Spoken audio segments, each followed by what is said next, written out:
नमस्कार साथियों, मैं आपका अपना पवन सिंह स्वागत करता हूं। आज का हमारा जो कंटेंट रहने वाला है वो रहने वाला है फंडामेंटल राइट्स, यानी कि मौलिक अधिकार। देखिए, किसी भी देश के नागरिक के लिए उसकी सबसे बड़ी चीज होती है वहां से मिलने वाले मौलिक अधिकार। मतलब कोई भी देश की सरकार अपने नागरिकों को कितने अधिकार दे रही है, कितनी स्वतंत्रता दे रही है और कितनी सुख सुविधा मुहैया करवा पा रही है। क्या उस नागरिक का उस देश में शोषण होगा या वो एक गौरवपूर्वक जिंदगी जी पाएगा?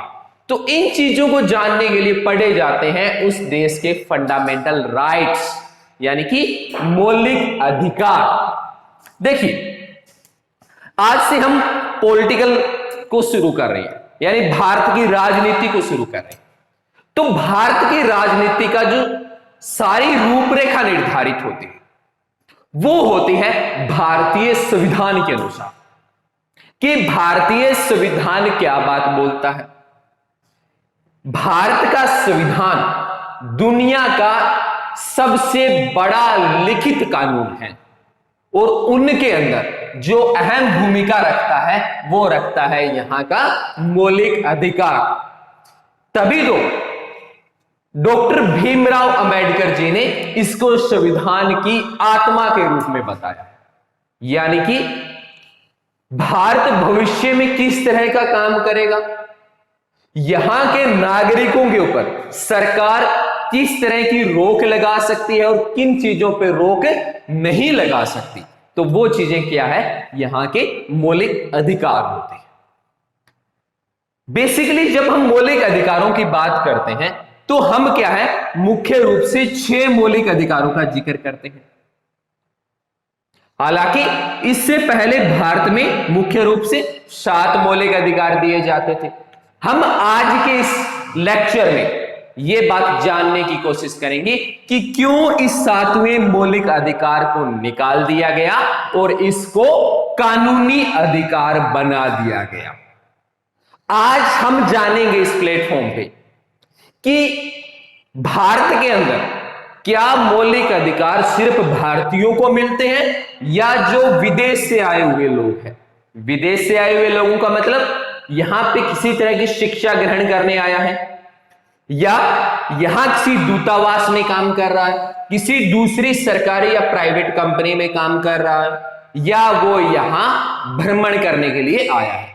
तो क्या भारतीय सरकार या भारत का संविधान उनको मौलिक अधिकार देगा या एक भी अधिकार नहीं देगा? इन चीजों को जानना बड़ा आवश्यक होता है, क्योंकि आज हम आत्मा के ऊपर जिक्र कर रहे हैं, भारत की संविधान की आत्मा। अगर आज मैं स्वतंत्र रूप से आपको पढ़ा पा रहा हूं, आप अपने मन मर्जी की चीज को पढ़ पा रहे हैं, तो इसका एकमात्र कारण क्या है, हमारे संविधान द्वारा हमें दिए गए मौलिक अधिकार। तो चलिए शुरू करते हैं मौलिक अधिकारों के बारे में कि संविधान में इनका वर्णन कहां पे है, किस अनुच्छेद से लेकर किस अनुच्छेद के अंदर इसको जिक्र किया गया है। तो भारत के संविधान के भाग नंबर 3 का बात किया जाए तो भाग नंबर 3 के अंदर वर्णन किया गया है कि भारत के नागरिकों को मौलिक अधिकार दिए जाएंगे। अगर अनुच्छेद की बात करूं, एक्ट की बात करूं, तो 12 से लेके 35 के बीच में विस्तृत रूप से हमारे मौलिक अधिकारों का जिक्र किया गया। एक बात सोचने वाली है साथियों कि भारत के जो संविधान निर्माता रहे, जो संविधान सभा रही, जो संविधान बना रही थी, उनके दिमाग में इतने सारे आइडियाज आए कैसे हैं? तो इसका एकमात्र बड़ा कारण क्या है कि जो संविधान निर्माता रहे, जो भारत की टीम रही संविधान बनाने वाली, उन्होंने क्या है, तत्कालीन परिस्थितियों को बड़े अच्छे तरीके से समझा। उन्होंने देखा कि आज स्थितियां कैसी हैं और किन कारणों से ये प्रतिकूल हो जाती, चाहे वो बात धार्मिक आजादी की रही हो, क्योंकि हम जब भारत की स्वतंत्रता के स्टेप को पढ़ते हैं और खास करके जब हम बंगाल विभाजन के बाद के समय को पढ़ते हैं, तब हमारे सामने क्या आता है, भारत में सांप्रदायिकता एक अहम भूमिका निभाती है। हिंदू और मुस्लिम, खास करके दो वर्गों का बात करते हैं हम यहां पे, क्योंकि इन दोनों के बीच में जो आपसी मतभेद थे वो धार्मिक कारण को लेके थे। और आजादी के बाद भी सबसे बड़ी शंका यह बनी हुई थी, भारत में रहने वाले, चाहे वो मुसलमान हो, चाहे वो सिख हो, चाहे वो ईसाई हो, चाहे वो जैन हो, चाहे वो पारसी हो, समस्या क्या थी उनके सामने कि अगर हम भारत में रहेंगे तो हमारे साथ धार्मिक आधार पे भेदभाव होगा। और उस चीज को गलत साबित करने के लिए और उनको उनके अधिकार देने के लिए नीम का पत्थर साबित कौन हुआ, हमारा संविधान हुआ, और संविधान के मौलिक अधिकार हुए। तो जिक्र करते हैं सबसे पहले आर्टिकल की, आर्टिकल नंबर 12 की। देखिए बेसिकली जब हम को पढ़ना शुरू करते हैं तो कहां से पढ़ते हैं, आर्टिकल नंबर 14 से शुरू करते हैं। क्यों? क्योंकि आर्टिकल नंबर 14 से बात करूं तो ये वो आर्टिकल रहते हैं, वो अनुच्छेद रहते हैं जो सीधे रूप से एक नागरिक को मिलते हैं। जबकि आरंभिक की बात करें, आर्टिकल नंबर 12 की बात करूं, आर्टिकल नंबर 13 की बात करूं, 33 की बात करूं, 34 की बात करूं, 35 की बात करूं, ओके, तो ये वो आर्टिकल है जो सीधे रूप से एक व्यक्ति के लिए नहीं लिखे गए हैं, पूरे राष्ट्र के लिए लिखे गए हैं। जैसे आर्टिकल नंबर 12 बताता है राज्य की परिभाषा। राज्य की परिभाषा का क्या मतलब है कि राजनीतिक रूप से समझाएगा आर्टिकल नंबर 12 कि राज्य के अंदर पंचायती राज कैसे रहने वाला है, ग्राम स्तर के ऊपर किस तरह की व्यवस्था की जाएगी, जिले स्तर पे किस तरह की व्यवस्था की जाएगी, यहां तक कि LIC जैसी जो हमारी जो इंश्योरेंस कंपनियां हैं उन तक का जिक्र कहां किया गया है, आर्टिकल नंबर 12 में किया गया है कि राज्य सरकार का दायित्व क्या रहने वाला है। राज्य सरकार अपने नागरिकों के लिए, क्योंकि भारत राज्यों में बंटा हुआ देश है, शासन व्यवस्था को आसान करने के लिए देश में अलग अलग राज्य बनाए गए, तो उन्हीं राज्यों के अंदर सरकार के क्या दायित्व रहने वाले हैं, सरकार किस तरह की पॉलिसीज अपने नागरिकों के लिए लेके आने वाली है, तो उन चीजों का जिक्र हमें कहां देखने को मिलेगा, जब हम आर्टिकल नंबर 12 की तरफ जाएंगे।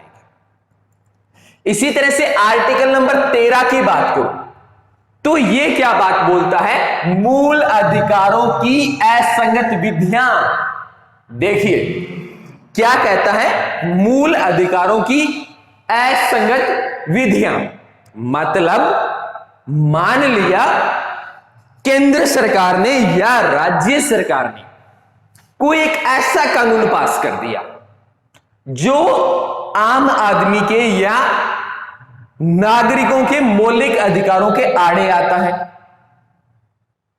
मतलब एक ऐसा कानून लेके आई सरकार जो आज के समय नागरिकों को मौलिक अधिकार दिए जा रहे हैं, उनका हनन होता हो उससे, तो ऐसी स्थिति में क्या किया जाए, तो उसका प्रावधान कहां किया गया है, आर्टिकल नंबर 13 में किया गया। ठीक है ना। ऐसे में क्या है, आर्टिकल नंबर 13 यह प्रावधान करता है कि आप उस मामले को लेके सुप्रीम कोर्ट जा सकते हैं, हाई कोर्ट भी जा सकते हैं। सुप्रीम कोर्ट और हाई कोर्ट उसके ऊपर सुनवाई करेगा। यदि वास्तव में वो मौलिक अधिकार, वो कानून मौलिक अधिकारों के आड़े आ रहा है, तो उस कानून को क्या माना जाएगा, जीरो माना जाएगा, मतलब उसको कैंसल माना जाएगा, उसका नागरिकों से कोई लेना देना नहीं होगा। यानी कि मौलिक अधिकारों के रक्षक के रूप में अगर कोई काम करता है तो कौन करता है, आर्टिकल नंबर 13। देखिए मौलिक अधिकार हमें सुरक्षा देता है, जबकि आर्टिकल नंबर 13 की बात करूं तो यह मौलिक अधिकारों को सुरक्षा प्रदान करने का काम करता है। ऐसे में क्या है, सुप्रीम कोर्ट इसके ऊपर रीट जारी कर सकती है उन कानूनों के ऊपर जो सरकार ने बनाए हैं और मौलिक अधिकारों के आड़े आ रहे हैं। ठीक है ना, तो इसीलिए इसको संविधान के अंदर खास करके मौलिक अधिकारों में सबसे महत्वपूर्ण आर्टिकल के रूप में पहचान की है इसकी। ओके, अब बात करते हैं उन अधिकारों की जो सीधे रूप से नागरिकों को दिए जाते हैं, या मैं ये कहूं कि इनमें से कुछ अधिकार विदेशियों को भी प्रदान किए जाते हैं। पहला मौलिक अधिकार कौन सा है जो नागरिकों को दिया जाएगा, वो कौन सा है, समता का अधिकार, जिसका वर्णन की आर्टिकल नंबर 14 से 18 में किया गया। यानी कि राज्य में या देश में समानता लाने के लिए सरकार को किन किन कदमों को उठाना पड़ेगा और सरकार क्या प्रावधान करते हैं, उनका जिक्र कहां देखने को मिलता है हमें, आर्टिकल नंबर 14 से 18 के बीच में। और कौन से अधिकार में, समता के अधिकार के। देखिए आर्टिकल नंबर 14 की बात करते हैं समता के अधिकार में, जिसमें क्या कहता है, विधि के समक्ष समता व विधियों का समान संरक्षण। मतलब भारतीय संविधान के अनुसार, भारतीय कानून के अनुसार क्या कहते हैं, सारे नागरिक समान हैं, कोई भी नागरिक बड़ा नहीं है, कोई भी नागरिक छोटा नहीं है। यानी कि भारतीय संविधान सबको समान नजर से देखेगा। यदि कोई क्राइम, जैसे मान के चलते कोई अपराध बड़ा व्यक्ति करता है, चाहे एक बिल्कुल छोटा या बिल्कुल गरीब आदमी करता है, तो जरूर वो संपत्ति के आधार पे बड़े छोटे हैं, पर कानून की नजर में वो दोनों क्या माने जाएंगे, समान माने जाएंगे।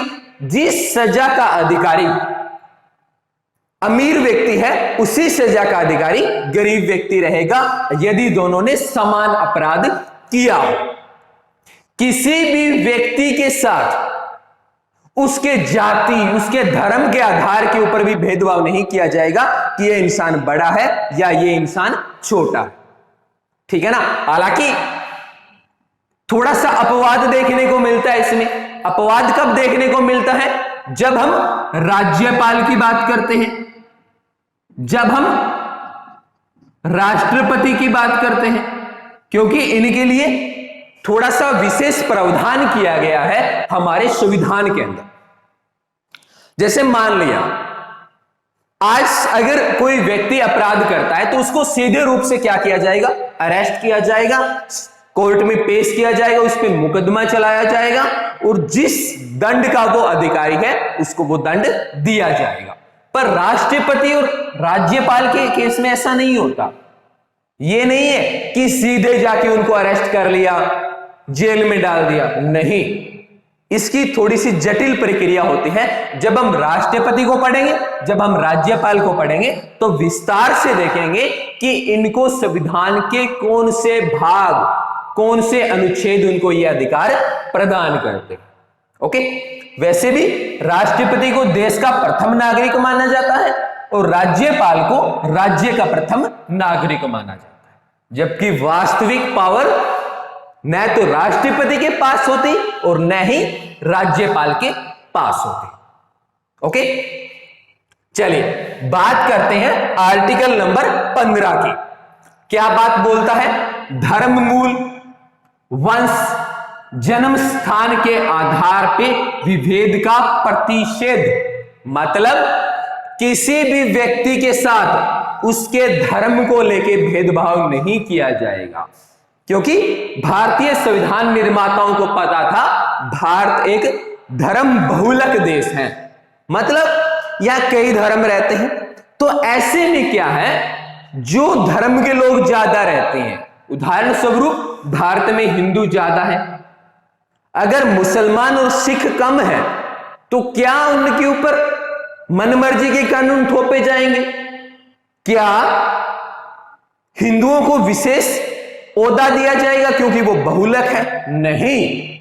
इस चीज को रोकने के लिए क्या बनाया गया था, हमारे यही मौलिक अधिकार बनाए गए, जिनमें कहा गया आर्टिकल नंबर 15 में कि सरकार किसी भी व्यक्ति के साथ धर्म के आधार पे, उसके वंश के आधार पे, मतलब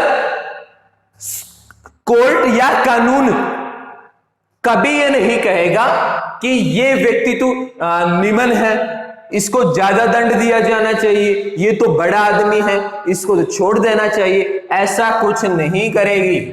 ओके, किसी भी व्यक्ति के जन्म स्थान के आधार पे कहां पैदा हुआ है ये बात मायने नहीं रखेगी जब उसके क्षमता के अधिकारों की बात आएगी।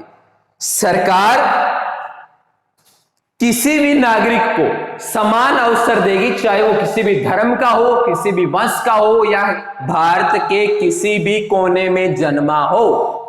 ठीक है ना? तो इन आधार के ऊपर भेदभाव नहीं किया जाएगा, और ऐसा करना अगर कोई करता है तो वो कानूनन अपराध माना जाएगा। इसका प्रावधान कौन करता है? हमारा आर्टिकल नंबर 15 करेगा। आर्टिकल नंबर 16 की बात करूं, अनुच्छेद 16 पे आऊं तो लोक नियोजन के विषय पे अवसर की समानता, मतलब हर सरकार का यह दायित्व रहेगा, चाहे केंद्र में किसी की भी सरकार हो, मायने नहीं है बीजेपी है, कांग्रेस है या कोई और पार्टी है, कोई भी सरकार रहे, उसका मेन टारगेट क्या रहेगा कि जब वो लोक नियोजन के विषय निकालेगी, जैसे जॉब्स, अलग अलग गवर्नमेंट जॉब निकलती हैं, तो उनमें कभी ये कहते हैं कि आप इस जाति की ओर आप फॉर्म नहीं भरवा सकते।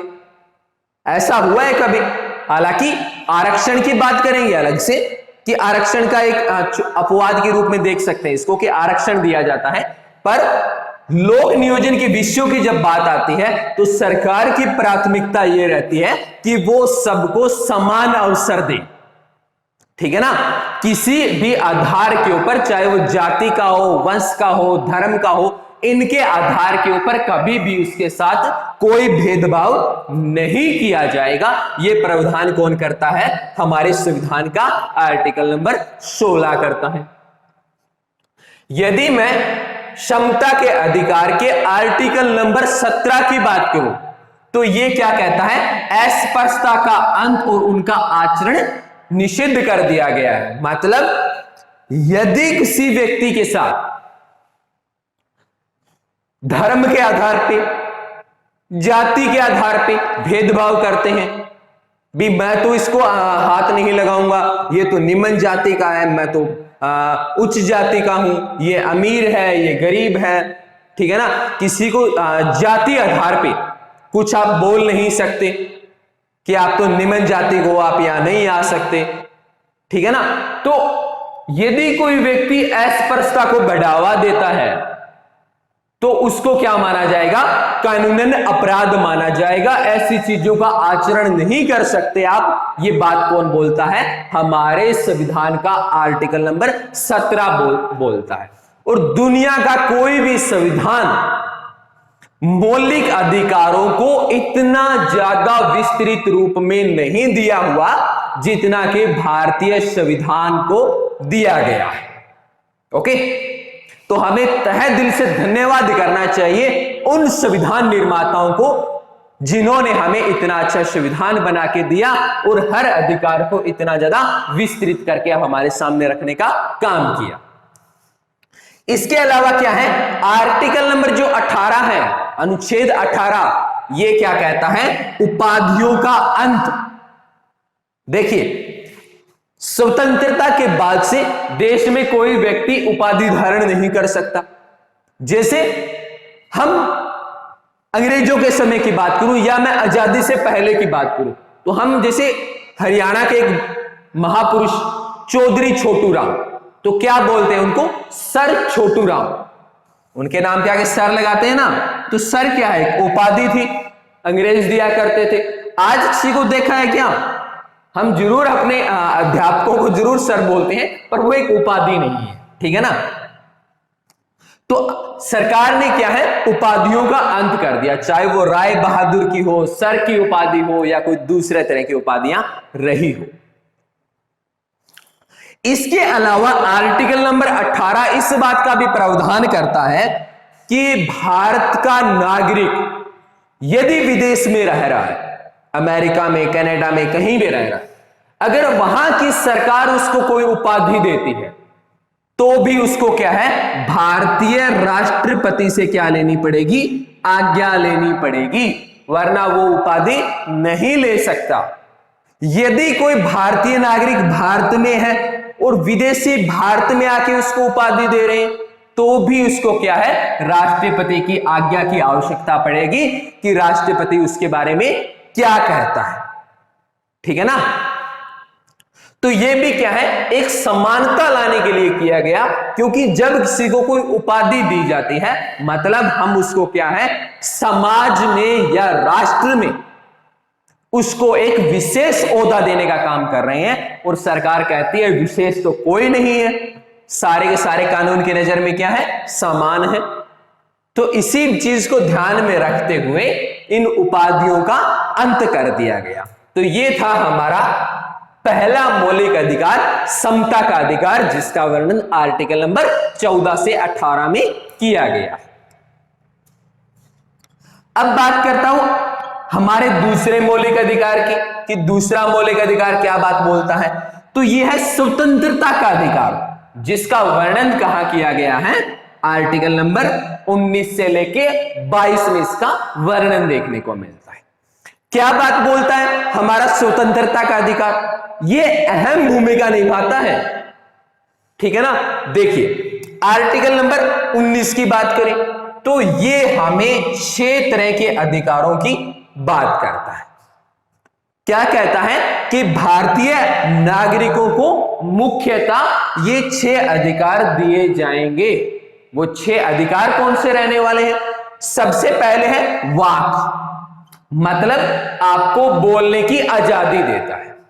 आप भारत में कहीं भी जाइए, आप अपनी विचारधारा को दुनिया के सामने रखिए, दुनिया की कोई ताकत या भारत का कोई भी व्यक्ति आपको ऐसा करने से नहीं रोक सकता।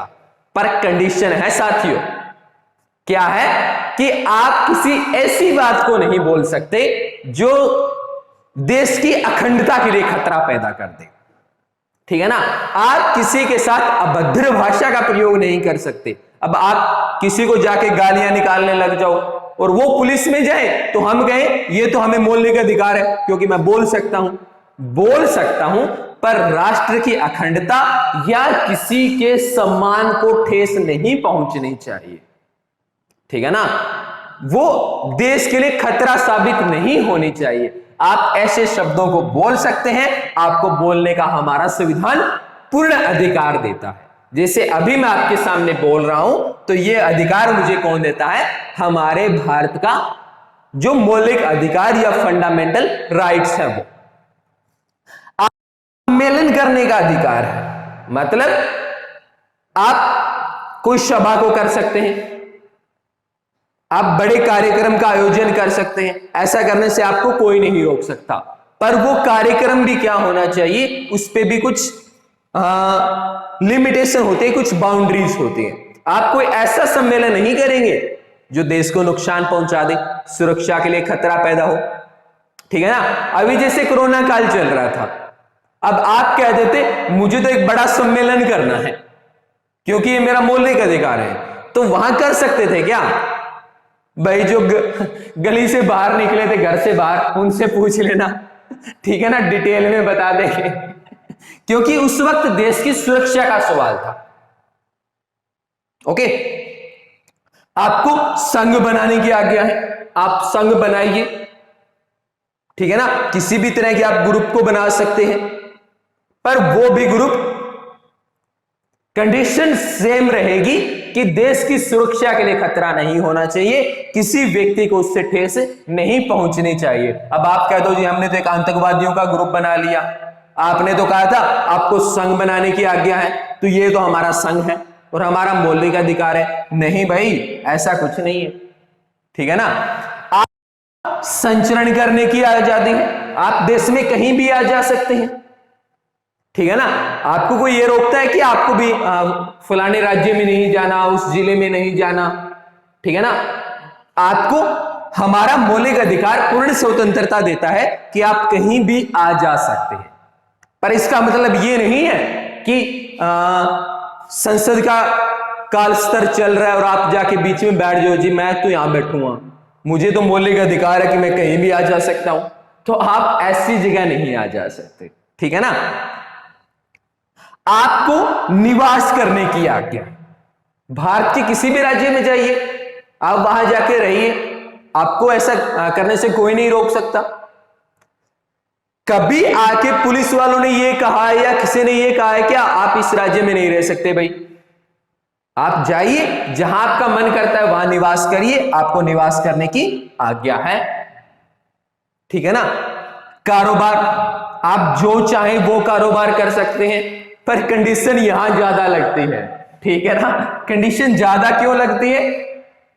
क्योंकि आजकल जिस तरह की सामाजिक बुराइयां बढ़ रही है, तो ये थोड़ा सा क्वेश्चन मार्क कर देगा, कहीं इसको गलत शब्दों में मत ले जाना। कारोबार मतलब ऐसा कारोबार कर सकते हो आप जिसमें लोक कल्याण हो, देश की उन्नति हो, किसी व्यक्ति को नुकसान न होता हो और राष्ट्र के लिए वो गौरव की बात भी हो। ऐसे कारोबार आप करिए, आपको करने से कोई नहीं रोकने वाला, ठीक है ना।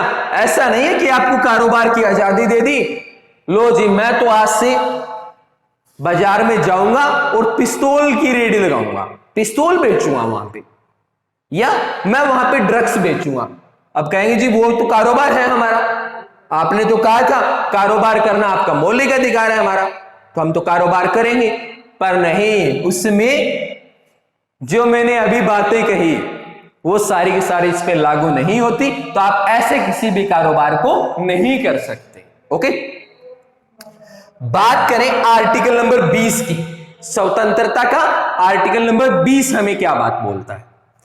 अपराधों के लिए, दोष सिद्धि के लिए संबंध में संरक्षण, मतलब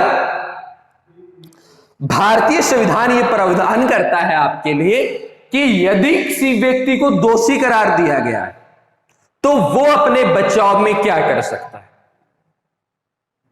क्या कर सकता है? वो सबसे पहले अगर उसको अरेस्ट किया जाएगा तो उसे उसके गिरफ्तार करने का कारण बताना पड़ेगा कि आपको किस कारणवश गिरफ्तार किया जा रहा है। फिर उसको मजिस्ट्रेट के सामने पेश करना होगा, बिना मजिस्ट्रेट की आज्ञा को आप उसको जेल में नहीं डाल सकते लंबे समय के लिए, ठीक है ना। उसको अपने मन पसंद के वकील के पास जाने की आज्ञा है, जैसे चाहे जिस वकील से चाहे वो अपने केस की मुकदमे की सुनवाई करवा सकता है। तो इन चीजों का प्रावधान कौन करता है? हमारा आर्टिकल नंबर 20 करता है। यदि मैं आर्टिकल नंबर 21 की बात करूं तो यह क्या कहता है? प्राण व दैहिक स्वतंत्रता का अधिकार, मतलब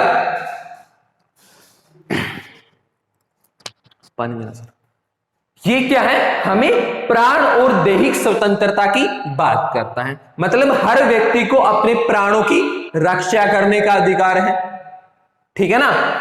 आगे बात करते हैं आर्टिकल नंबर 22। आर्टिकल नंबर 22 क्या कहता है? निरोध व गिरफ्तारी से संरक्षण, मतलब यदि किसी व्यक्ति को गिरफ्तार कर लिया गया है तब हमारा मौलिक अधिकार हमें किस तरह से सुरक्षा देगा, ठीक है ना। याद करिए 1919 का रोल्ट एक्ट क्या बात बोलता था? नो वकील नो दलील, जिसको उठाओ जेल में डाल दो, कोई सुनवाई नहीं होगी, कोई ये नहीं निर्धारित करेगा कि ये गुनाहगार है भी या नहीं है, ठीक है ना। ऐसा कुछ नहीं देखा जाएगा उस कानून में, जेल में सड़ते रहो और जब बूढ़ा हो तब तक पता चले ये तो बेचारा बेगुनाह था, ठीक है ना। तो ऐसे में सुरक्षा कौन देते हैं? हमारे आर्टिकल नंबर 20 और आर्टिकल नंबर 22, ठीक है ना। आपको पूर्ण जानकारी होनी चाहिए इनके तहत कि आपको गिरफ्तार क्यों किया जा रहा है, इस अपराध के लिए क्या सजा होनी चाहिए, क्या आपको एक अपराध के लिए 2-3 बार सजा दी जा सकती है? नहीं, इस चीज का प्रावधान भी कौन करके देगा? हमें, हमारा मौलिक अधिकार करके देगा, ठीक है ना।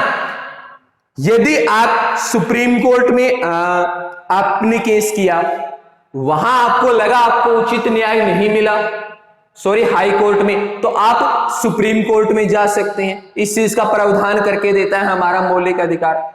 देखिए, इतने अधिकार दुनिया की कोई भी सरकार और कोई भी देश अपने नागरिकों को नहीं देता जितना कि भारतीय संविधान भारतीय नागरिकों को ये देता है। यही कारण है कि संविधान की मैग्ना कार्टा का नाम दिया गया है हमारे मौलिक अधिकारों को। ठीक है ना। अच्छा, सच एक चीज बताना भूल गया साथियों, आर्टिकल नंबर 21 का एक पार्ट है 21A 21A, जिसके तहत क्या है, 6 से लेके 14 साल तक के बच्चों को निःशुल्क शिक्षा का प्रावधान करती है भारतीय सरकार। और यह किया गया था संविधान के जो 86वां संविधान संशोधन 2002 में किया गया था। इसके तहत क्या किया गया है, यह प्रावधान किया गया है कि भारत के हर 6 से लेके 14 साल तक के बच्चे को निःशुल्क शिक्षा दी जाएगी और ये निःशुल्क शिक्षा उस बच्चे का मौलिक अधिकार माना जाएगा। ओके, चलिए आगे, शोषण के विरुद्ध अधिकार। देखिए, यदि किसी व्यक्ति का शोषण हो रहा है तब क्या करना होगा, तब हमारी सरकार या हमारा संविधान हमें क्या प्रावधान करके देता है, तो इनका वर्णन आर्टिकल नंबर 23 और 24 में किया गया है। यदि आर्टिकल नंबर 23 की बात करूं, किसमें, शोषण के विरुद्ध अधिकार में, देखिए साथियों, यहां से अनेक क्वेश्चन, चाहे वो HSC का एग्जाम हो, चाहे वो SSC का एग्जाम हो, चाहे वो भारत के सबसे बड़े एग्जाम UPSC की बात हो, यहां से क्वेश्चन आने की संभावना सबसे ज्यादा रहती है। यही कारण है कि मैं आपको इसको इतना ज्यादा विस्तार में बताने की कोशिश कर रहा हूं कि हमारे मौलिक अधिकार वास्तव में कैसे हैं, और ताकि भारतीय जो नागरिक हैं उनमें जागरूकता आ सके। आज हर नागरिक को पता होना चाहिए कि हमारा संविधान हमें क्या क्या मौलिक अधिकार देता है और उन मौलिक अधिकारों का क्या स्वरूप रहता है। ओके सर, पानी। ओके, देखिए आर्टिकल नंबर 23 क्या बात बोलता है, मानव दुर्व्यवहार एवं बाल श्रम का निषेध। मतलब किसी भी व्यक्ति के साथ आप दुर्व्यवहार नहीं कर सकते और न ही आप बाल श्रम मतलब आप बच्चों से मजदूरी करवा सकते। देखिए, आजादी के बाद देखी जाए तो ये चीजें काफी ज्यादा होती थी भारत में। शिक्षा का इतना प्रचार नहीं था, बेरोजगारी का आलम बहुत ज्यादा था। जस्ट ओके, तो मानव या बाल श्रम की बात करें तो इनके अंदर क्या बात बोलता है कि किसी भी नागरिक के साथ कोई भी व्यक्ति उसके कार्य को लेकर दुर्व्यवहार नहीं करेगा और बाल श्रम को नहीं बढ़ावा देगा। जैसे आजादी के बाद देखा जाए तो देश में शिक्षा का स्तर बहुत कम था, इतना प्रचार नहीं हुआ था क्योंकि अंग्रेजों ने भारत में भयानक सेवा की थी, अपनी शिक्षा के स्तर को बिल्कुल खत्म कर दिया था और रोजगार का स्तर नाम मात्र का रहा था। ऐसे में क्या है, बच्चों को खास करके कारखानों में भेजा जाता था, उनसे मजदूरी करवाई जाती थी। जबकि भारतीय सरकार के सामने चुनौती क्या थी, जब तक भारत के बच्चे पढ़ेंगे नहीं, क्योंकि वही बच्चे आगे जाके भारत के भविष्य का निर्माण करना था और इसीलिए उसको बढ़ावा देना बड़ा जरूरी था। इसके अलावा क्या बात बोलता है, किसी भी व्यक्ति को आप किसी कार्य को करने के लिए विवश नहीं कर सकते। यानी कि आप उसे यह नहीं बोल सकते कि आपको यह कार्य करना ही पड़ेगा, आप उसके साथ धक्का नहीं कर सकते। वो जैसा काम चाहे अपनी इच्छा के अनुरूप कार्य कर सकता है। यदि आप उसके साथ जोर जबरदस्ती करते हैं तो ये कानूनन क्या माना जाएगा? अपराध माना जाएगा। तो इसलिए इस कड़ी में देखा जाए तो आर्टिकल नंबर 23 क्या है? एक महत्वपूर्ण कड़ी के रूप में सामने आता है। देखिए साथियों, मैंने कहा किसी भी व्यक्ति के साथ किसी काम को करवाने के लिए जोर जबरदस्ती नहीं की जा सकती, परंतु यदि देश में कोई विकट परिस्थिति आती है, कोई गृह युद्ध छिड़ जाता है या कोई विदेशी आक्रमण भारत पे होता है, तब हमारा संविधान क्या बात बोलता है कि भारतीय नागरिकों का यह कर्तव्य बनता है कि वो भारत के अंदर हमारी चाहे सैन्य सहायता हो या किसी दूसरी सहायता हो, किसी भी व्यक्ति से ली जा सकती है, ये सेवाएं उसे देनी पड़ेगी। क्यों? क्योंकि हमारा संविधान जरूर हमें मौलिक अधिकार देता है, पर हमें मौलिक कर्तव्य भी देता है। हमारा मौलिक कर्तव्य बनता है कि हम अपने देश के गौरव को बढ़ाएं, और यदि हमारे देश पे कोई विदेशी आक्रमण हुआ है और उस वक्त सैन्य सहायता की भी जरूरत है, तो वो सैन्य सहायता हम उनको मुहैया करवाने का काम करें। ओके, बात करता हूं आर्टिकल नंबर 24 की। ये क्या बात बोलता है? कारखानों आदि में बालकों को नियोजन का निषेध, मतलब कारखाने हो गए, खदानें हो गई, इनके अंदर आप बच्चों से काम नहीं करवा सकते। यदि कोई करवाता है तो उस कंपनी के मालिक पर भी और माता पिता पर भी सख्त कार्रवाइयां की जा सकती, ठीक है ना? क्योंकि वही बच्चे आगे जाके भारत के भविष्य की नींव रखने का काम करेगा। उन्हीं से डॉक्टर एपीजे अब्दुल कलाम जैसे महान वैज्ञानिक भारत को मिलने वाले। देखिए साथियों, जितना जोश के साथ मैं आपको करवा रहा हूं, उतना ही जोश आप दिखाइए इस वीडियो को लाइक, कमेंट और शेयर करने का, ताकि भारत के मौलिक अधिकार हर उस इंसान तक पहुंचे जो इनसे अपरिचित है। और मैं विश्वास करता हूं आप पे कि आप जो मेरी एनर्जी का सोर्स है, लाइक, कमेंट, शेयर, वो करना भूलेंगे नहीं। मुझे कहने की आवश्यकता नहीं पड़ेगी, ठीक है ना? बात करता हूं आर्टिकल नंबर 25 से 28 के बीच की, जिनमें हमारे चौथे मौलिक अधिकार का वर्णन किया गया है। कौन सा? धर्म की स्वतंत्रता का अधिकार। देखिए, आज अनेक मामले इससे जुड़े हुए सामने आते हैं और आना संभाविक बात भी है, क्योंकि भारत क्या है? एक धर्म बहुलक देश है, जहां पे अनेक धर्मों के लोग निवास करते हैं। सबकी अलग अलग धार्मिक विचारधाराएं हैं। हर धर्म के लोग अपने धर्म को बढ़ावा देना चाहते हैं।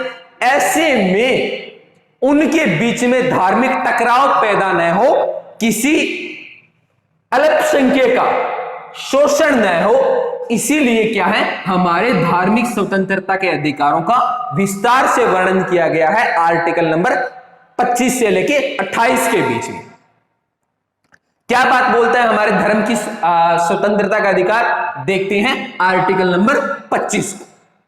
अनुच्छेद 25 क्या बात बोलता है? अंतःकरण की और धर्म के अबाध रूप से मानने और आचरण और प्रचार की स्वतंत्रता हमें देता है। मतलब आप चाहे किसी भी धर्म से संबंध रखते हो, आप चाहे हिंदू हो, मुसलमान हो, सिख हो, ईसाई हो, आप अपने धर्म को जिस विधिवत ढंग से मनाया जाता है आप उसको मना सकते हो। जो आपके त्योहार आते हैं, मेले आते हैं, आप उनका आयोजन कर सकते हो, और आपको आपके धर्म के आचरण और प्रचार करने की पूर्ण स्वतंत्रता देता है। मतलब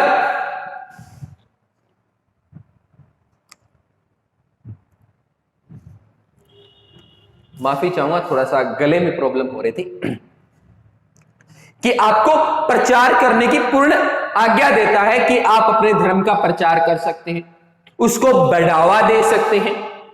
और ऐसे में यदि आप अल्पसंख्यक है तो कोई बहुसंख्यक आपका शोषण नहीं कर सकता, और करता है तो ऐसे में सुप्रीम कोर्ट आपकी सुरक्षा की गारंटी देता है।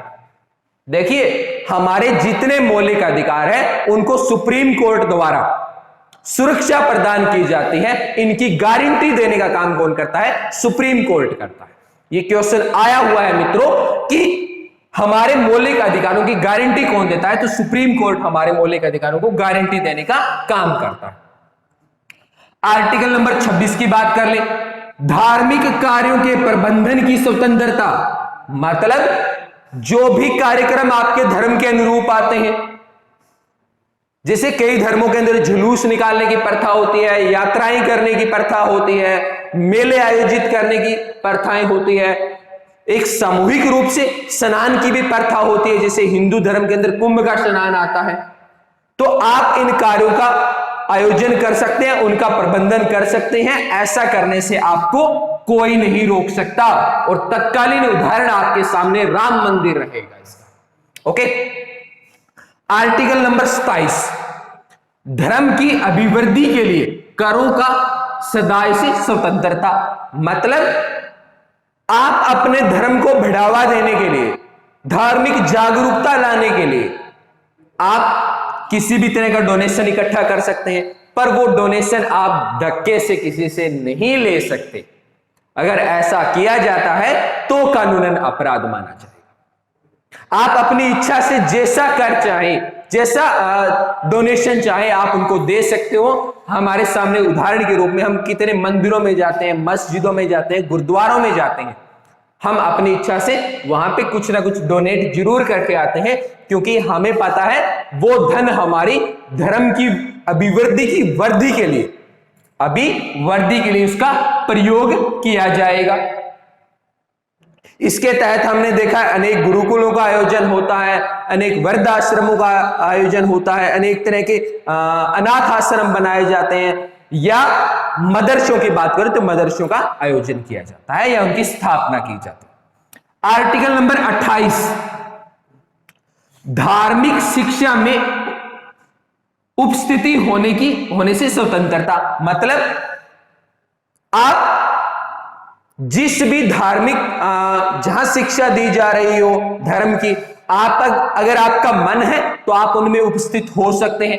आपको वहां जाने से कोई नहीं रोक सकता, ठीक है ना। यदि कहीं पर जैसे मान लिया मैंने गुरु ग्रंथ साहिब पढ़ा जा रहा है, आप वहां जाके बैठ जाइए, आप उसको सुनिए, या रामायण जी का पाठ चल रहा है, आप उसको सुनिए। आपको ऐसा करने से कोई नहीं रोक सकता, क्योंकि आपको आपका धर्म जानने की पूर्ण छूट देता है या पूर्ण आजादी प्रदान करता है हमारे धार्मिक मौलिक अधिकार, ठीक है ना। यदि कोई आपके साथ आपके धर्म को लेकर जोर जबरदस्ती करता है तो आप सीधे रूप से कोर्ट में जा सकते हैं। कोर्ट उसकी सही रूप से सुनवाई करेगा और आपको उचित न्याय देने की व्यवस्था करने का काम करेगा। एक मुद्दे की तरफ ध्यान लेके जाना चाहूंगा। आज जैसे धर्म परिवर्तन काफी स्तर तक बढ़ रहा है, अनेक तरह के मामले सामने आ रहे हैं। यदि आप अपनी इच्छा से धर्म परिवर्तन करना चाहें तो आप कर सकते हैं। ऐसा करने से आपको कोई नहीं रोक सकता। आपको लगता है कि आप इस धर्म में सुरक्षित नहीं है, आप ये धर्म नहीं रखना चाहते, आपको इनकी मान्यताएं ठीक नहीं लगती, आप दूसरा धर्म भी धारण कर सकते हैं। यदि कोई व्यक्ति आपसे धक्के से अगर धर्म परिवर्तन करवा रहा है तब वो क्या माना जाएगा? कानूनन अपराध माना जाएगा, क्योंकि वो आपके चौथे मौलिक अधिकार का हनन माना जाएगा, ठीक है ना। तो ऐसे में आप क्या है, सुप्रीम कोर्ट का दरवाजा खटखटा सकते हैं और सुप्रीम कोर्ट आपको उचित न्याय की व्यवस्था करने का काम करेगा, ठीक है ना। ओके, अब बात करते हैं हमारे 5वें मौलिक अधिकार की, जो क्या बात कहता है, क्या बात बोलता है? संस्कृति और शिक्षा संबंधी अधिकार। मतलब आपको आपकी संस्कृति से संबंधित सरकार क्या बात बोलती है, संविधान क्या बात बोलता है, और शिक्षा से संबंधी आपको हमारा संविधान क्या बात बोलता है।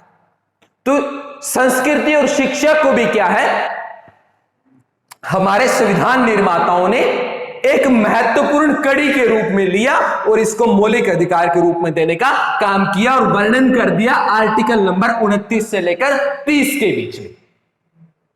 क्या बात बोलता है आर्टिकल नंबर 29? अल्पसंख्यकों के हितों का संरक्षण किया जाएगा। आज जो हम अनेक गवर्नमेंट जॉब में जो आरक्षण देखते हैं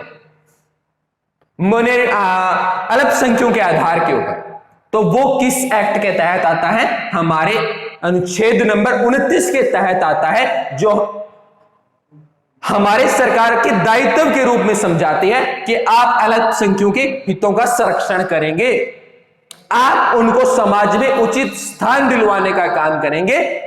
सरकार को बताता है आर्टिकल नंबर 29 कि यदि कोई अल्पसंख्यक जाति, वर्ग, समुदाय, धर्म, उसको यह लगता है कि उनकी संख्या कम होने के कारण देश में वो सुरक्षित नहीं है, उनके साथ भेदभाव किया जा रहा है, तो वो न्याय के लिए सुप्रीम कोर्ट जा सकते हैं। ये प्रावधान कौन करके देगा? आपका आर्टिकल नंबर 29 आपके आड़े आए। ओके, आप बात कर लेते हैं आर्टिकल नंबर 30 की। शिक्षा संस्थानों की स्थापना कर सकते हो आप, उनका प्रशासन करने का अधिकार आपको देता है।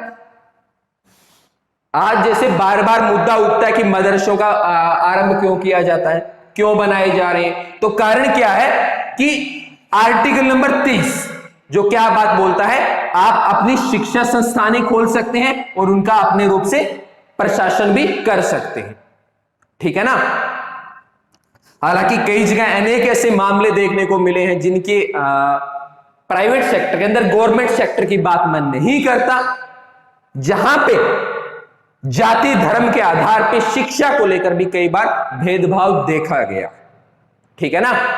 तो ऐसे में क्या है, ये आर्टिकल नंबर 29 और 30 महत्वपूर्ण कड़ी के रूप में आता है, जो बताता है कि आपको आपकी संस्कृति बनाए रखने का अधिकार है, इससे आपको कोई वंचित नहीं कर सकता। और प्रत्येक बच्चे को जिसकी आयु 6 साल से लेकर 14 साल तक के बीच की है, उसको मौलिक अधिकार के रूप में शिक्षा दी जाएगी और वो भी निःशुल्क दी जाएगी। और इसका कार्य आप हमारे गवर्नमेंट स्कूल्स में देख सकते हैं, जहां पे कोई फीस नहीं ली जाती, नाम मात्र में उनको निःशुल्क शिक्षा देने का काम करते हैं। ठीक है ना?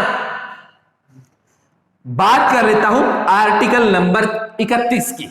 क्या बात बोल रहा है? देखिए, हमारे जो 7 मौलिक अधिकार थे, उनमें से एक अधिकार हुआ करता था संपत्ति का अधिकार, और बाद में इसको निकाल दिया गया मौलिक अधिकारों से।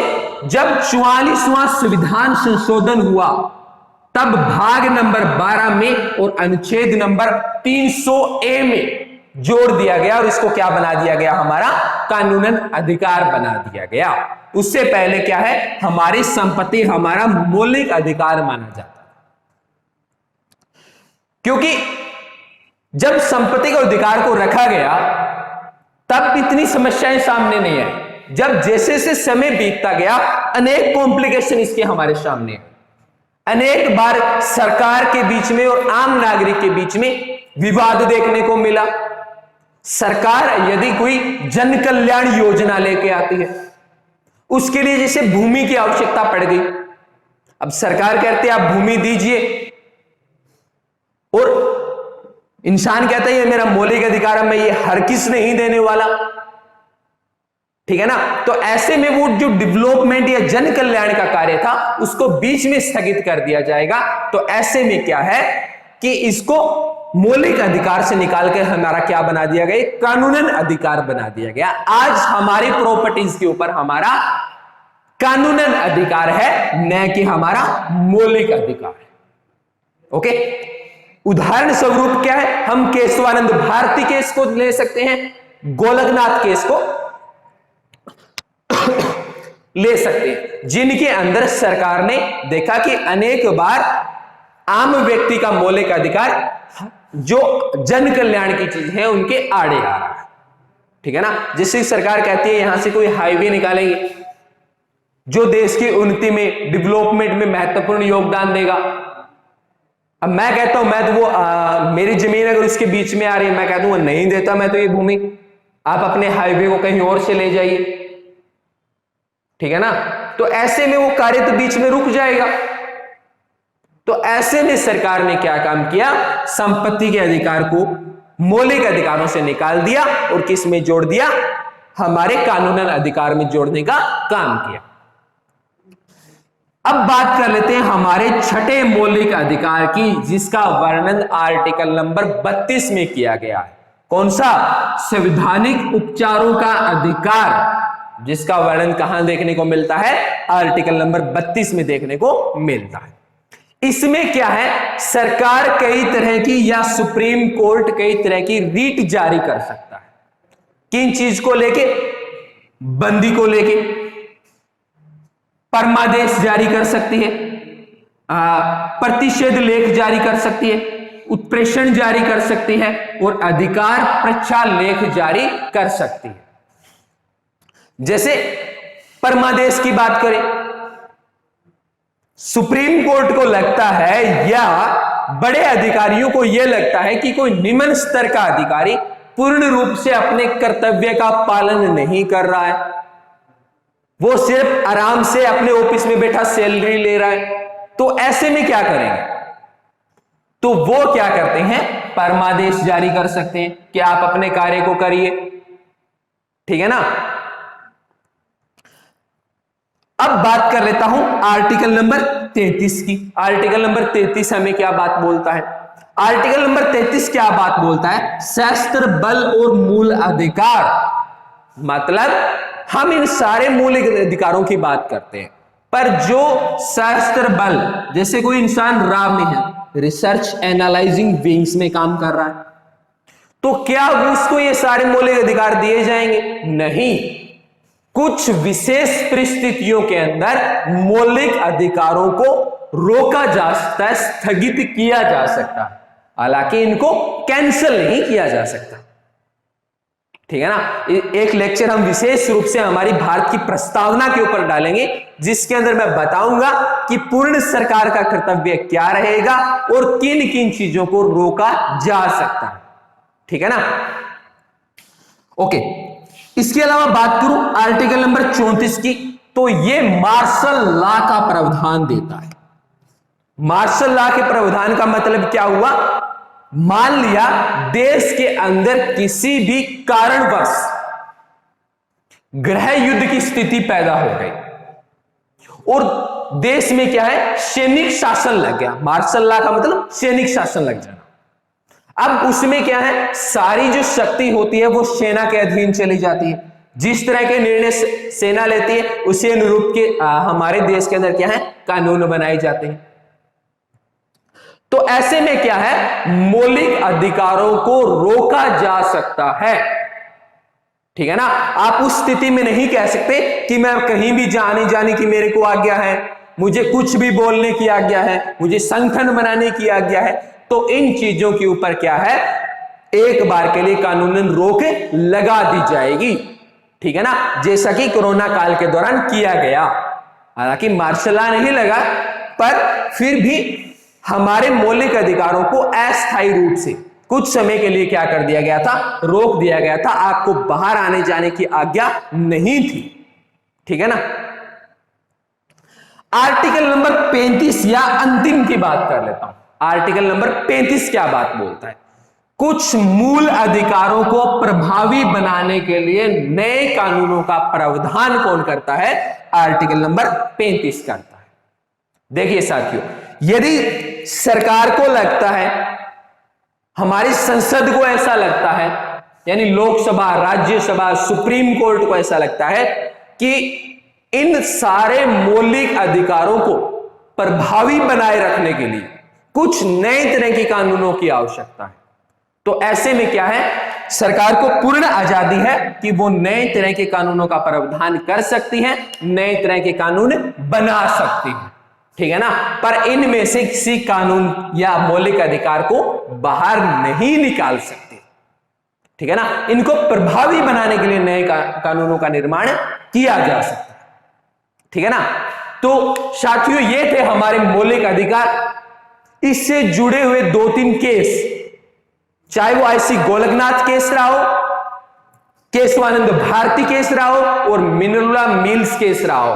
तो आपसे वादा करता हूं साथियों, इसी चीज को विस्तार पूर्वक समझने में मदद करने वाले उन 3 मुख्य केस का एक विशेष रूप से वीडियो डालूंगा, बताऊंगा कि पक्ष ने उसके ऊपर क्या कहा, विपक्ष ने उसके ऊपर क्या कहा, यानी कि गोलकनाथ वहां क्या दलील देते हैं उनके वकील, और सरकार वहां पे क्या अपनी दलील देती है, और अंत में सुप्रीम कोर्ट ने अपने निर्णय को किस तरह से दिया और क्या वो निर्णय रहा।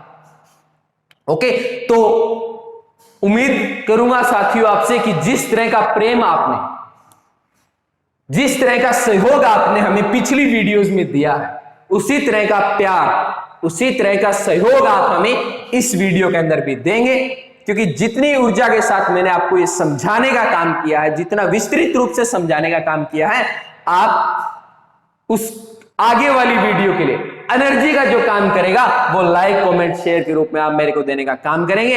इसी के साथ साथियों आपसे अलविदा चाहूंगा। जय हिंद, जय भारत।